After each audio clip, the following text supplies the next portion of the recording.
Aray! Wait.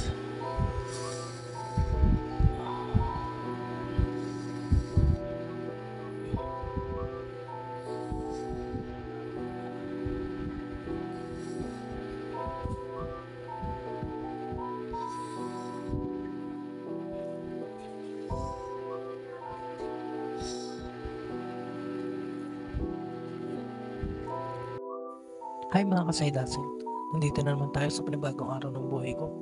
Ito nga pala, sinisimulan ko na itong pagtatayin ng tela.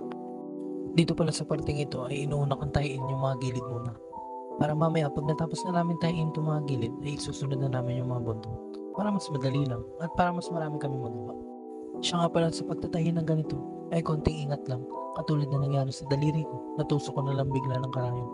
Dumugo, syempre masakit din. Hindi man maiwasan ng ganung pangyari, ang mahalaga ay hindi ako nasaktan ng sobra. Oo, medyo may sakit, pero hindi naman siya yung todong bumaon.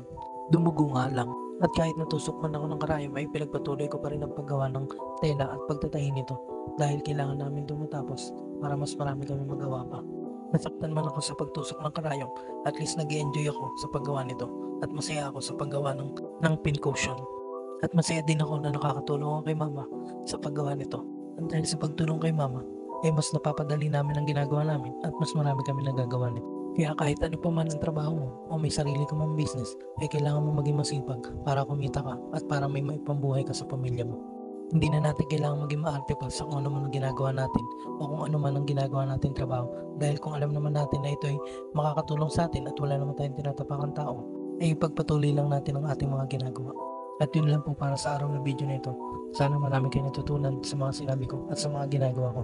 Maraming salamat.